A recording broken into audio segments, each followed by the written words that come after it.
0.22, en C entrega 0.22 y en D entrega 0.22. ¿No es cierto? Q total, entonces, es 0.22 por 3. ¿No es cierto? Y esto es igual, 3 por 2, 6, 0.66 litros por segundo. Ni siquiera es un litro por segundo.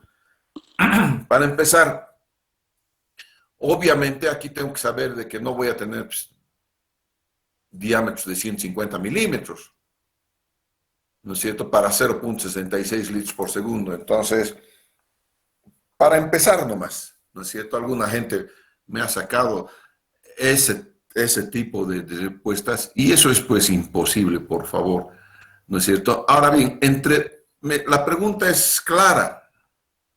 La pregunta dice así: una tubería de reducción recorre la distancia mostrada en la figura. Ahí está la distancia. Si cada pileta consume 0.25 o 0.22, da lo mismo, ¿no es cierto? Ahora voy a ver con 0.25.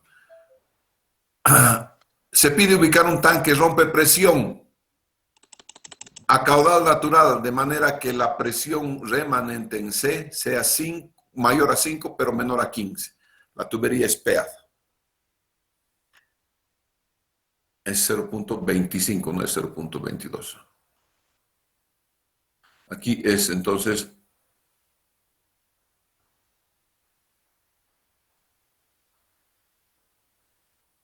0.25. Ok, vamos a volver a retomar. Y entonces en cada uno es 0.25 litros segundo. 0.25 litros segundo. Y aquí también 0.25 litros segundo. Entonces esto es 0.25 por 3.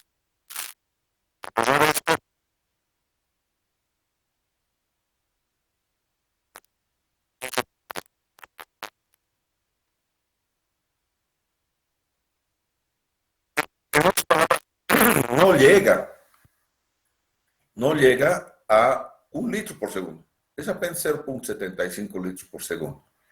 Me piden entonces diseñar o poner un rompepresión, ¿no es cierto? De tal manera que la presión en C sea mayor que 5 y menor que 15. Eso es lo único que me está pidiendo el examen. No me está pidiendo calcule la presión en D. No me está pidiendo calcule el diámetro de la tubería entre la vertiente y A y entre A y B. Lo que la pregunta me está diciendo es, coloque un tanque. Entonces yo voy a colocar un tanque por aquí. Miren, yo digo, entre B y C, ¿cuál es la diferencia de cotas? ¿No es cierto? Entonces digo, diferencia de cotas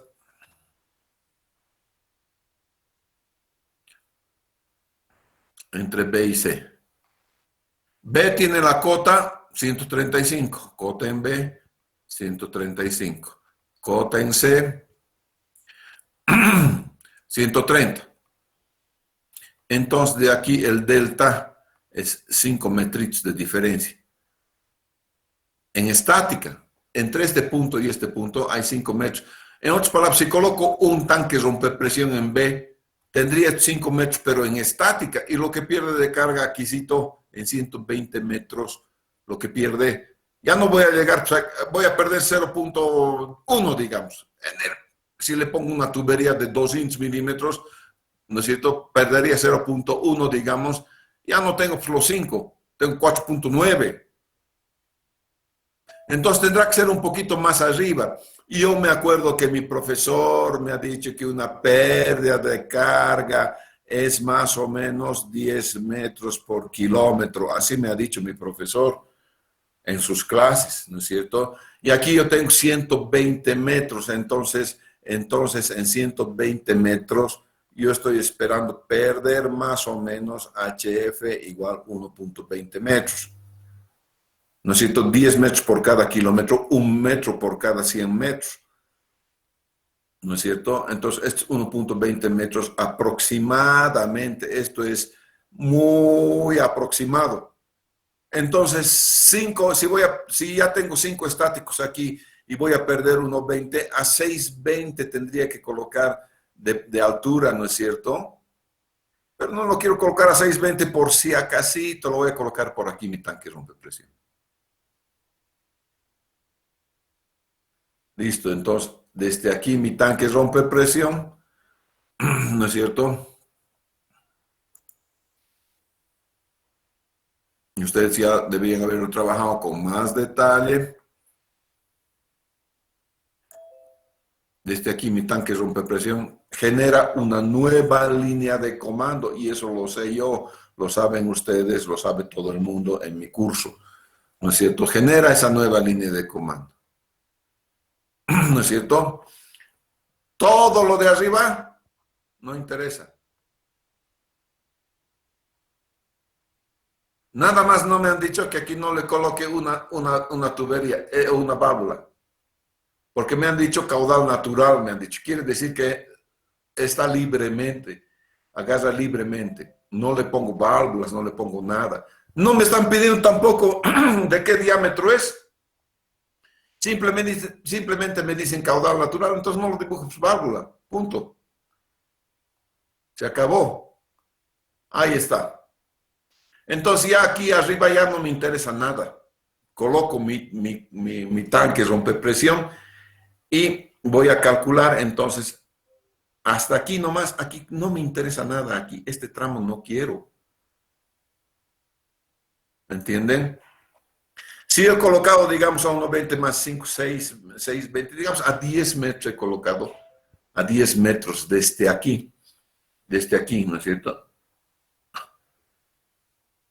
Espera un cachito.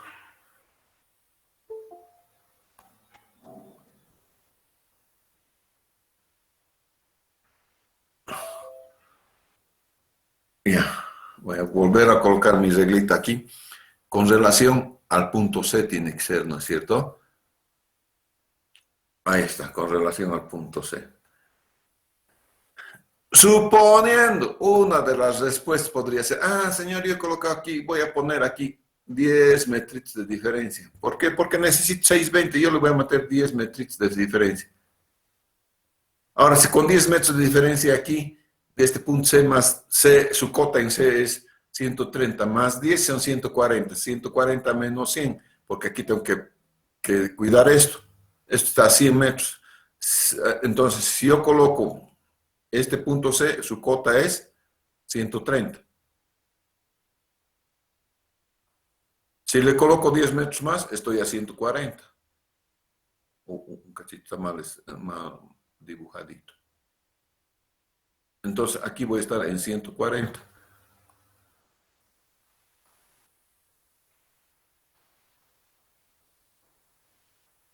En 140, para los 10 metros, 140.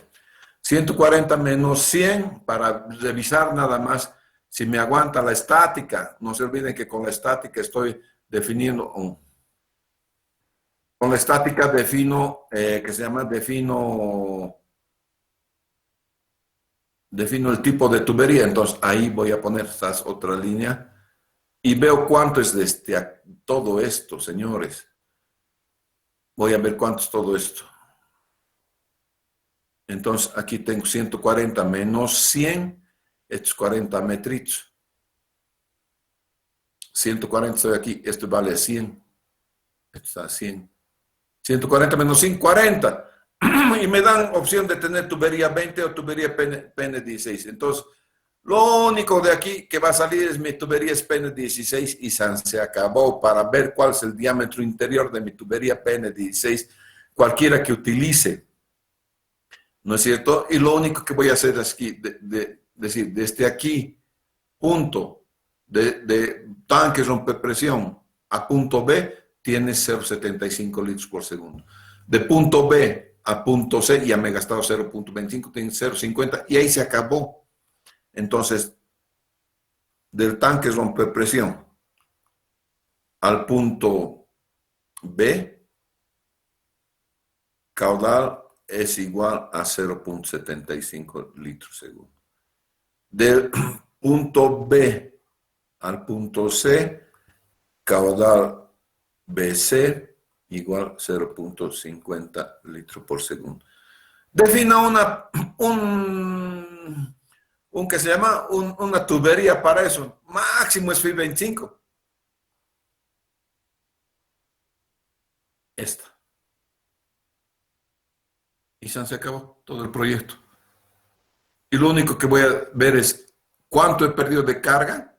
Esta pérdida de carga no son 10, van a ser, qué sé yo, se me va a instalar, ¿no es cierto?, una cosa más o menos así.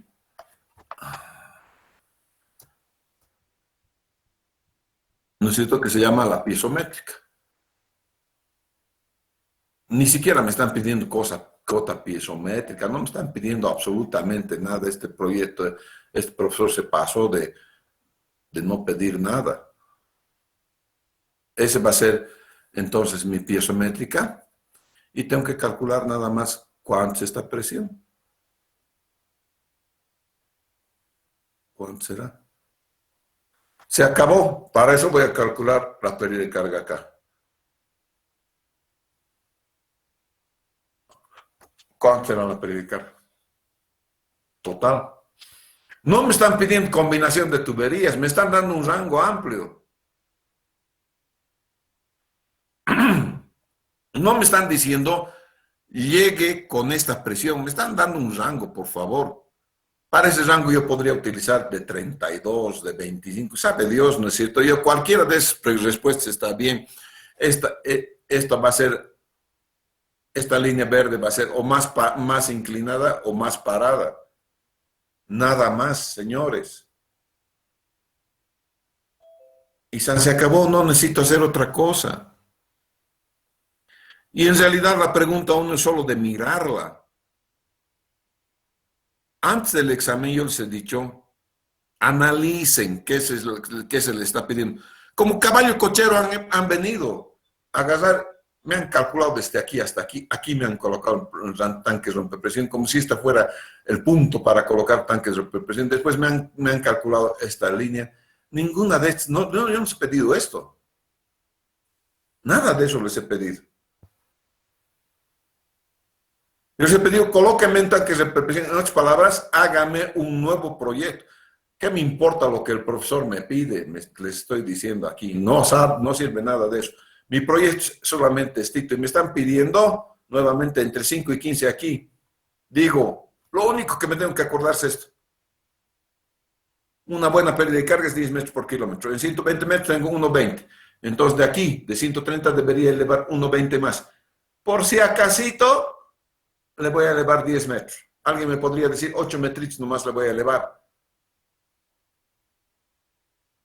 Y con eso tirarle la línea estática para calcular si tengo tubería con la presión suficiente para aguantar esta presión estática. 40 metros, cualquiera me aguanta 40 metros, entonces voy a agarrar PN16 en cualquiera de las cosas. ¿Para qué estoy agarrando PN16? Para lo único que me interesa es para el espesor de la tubería. Porque el espesor de la tubería me va a dar el diámetro interno, ¿no es cierto? Este es el espesor de la tubería. Y lo que me está interesando a mí es el diámetro interno. Nada más. Se acabó, eso es todo.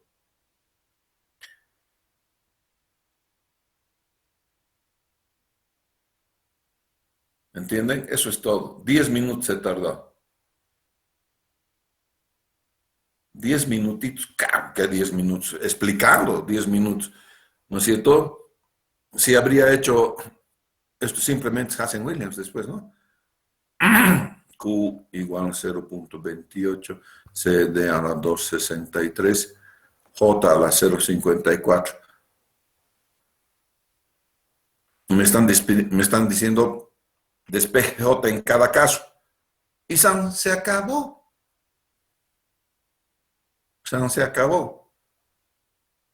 Es 2 cálculos repetitivos de J, uno con un caudal y otro con otro caudal. Y pare de contar. Y esta era la pregunta más fácil. La otra era más morosa todavía.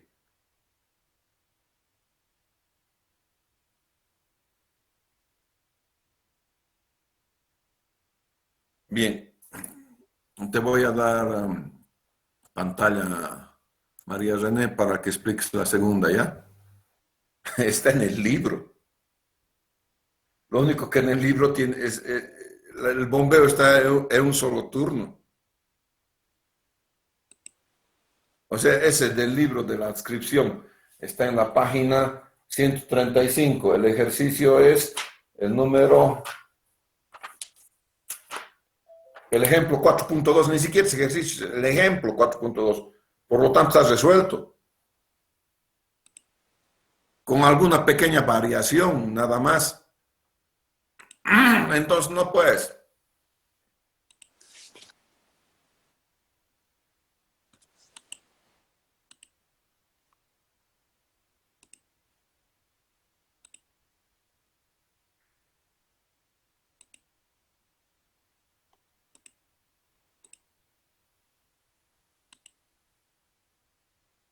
Ya, ahora sí.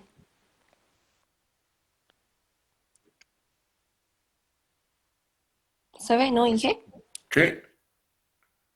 Ya, bien. El problema número 2 nos pedía hallar el volumen de un tanque y este tanque era alimentado por dos fuentes. Teníamos un manantial que nos decía que alimentaba las 24 horas del día y teníamos un pozo, pero el pozo alimentaba el tanque en dos periodos, que era de 2 a 6 y de 20 a 24 horas. Entonces, lo que tenían que hacer, bueno, he tenido un caso de los exámenes en el que han trabajado su tablita en litros segundos y el resultado final lo han llevado a metro cúbico hora y han obtenido el mismo resultado. Pero para hacerlo más práctico, iniciábamos convirtiendo los caudales de alimentación a metro cúbico hora. Ahora, si su tablita está en intervalos de una hora, no entiendo por qué igual algunos acá en los periodos que el tanque Más está fuerte, María Elena, no te están escuchando. más fuerte, Inge. Sí, habla más fuerte. Ya. Entonces les decía, vamos a convertir los caudales de alimentación a metro cúbico hora, porque los tenemos en litro segundo. Ahora, en las horas en las que llegabas a obtener la alimentación tanto del manantial y del pozo, simplemente teníamos que sumar los caudales. En este caso teníamos 54 que correspondía al manantial y 108 que correspondía al pozo. Pero no sé por qué la mayoría acá le ha sumado le ha puesto como caudal del pozo, como que el caudal acumulado de las 8 horas de bombeo. Entonces ya dice ¿Tu la micrófono mayoría. está activado?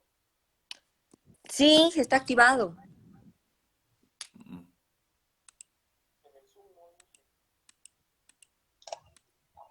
A ver si Por mí se puedes. escucha, ingeniero.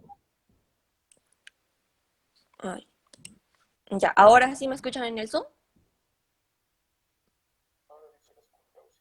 Ya, ahora sí, otra vez. Entonces, le está escuchando en los dos. Decía la Ya, auxiliar, y yo les voy a repetir para que no cansarla mucho a ella.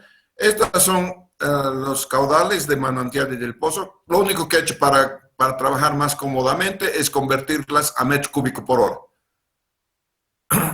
Y ha tomado en cuenta las horas de bombeo para aumentar el 108.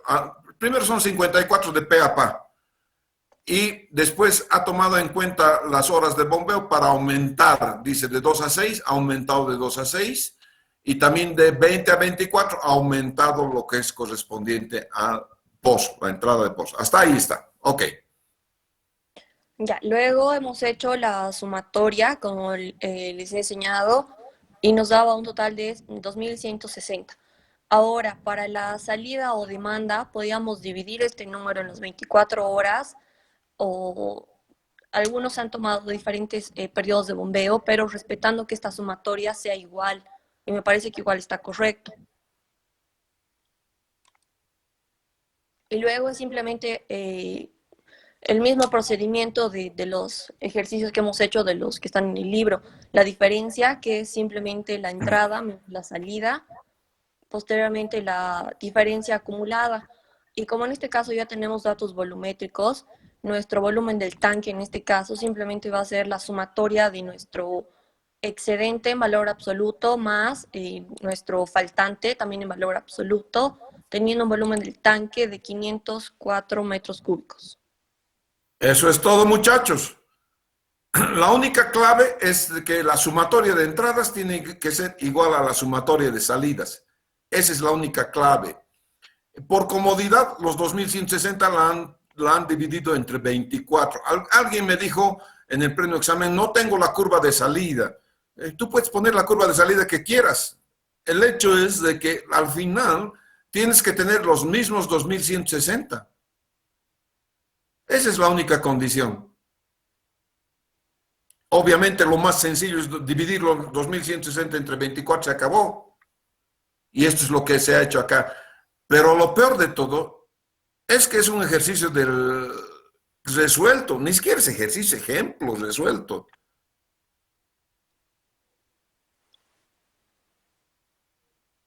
¿Qué les pasa, muchachos? ¿Ustedes son estudiantes o qué?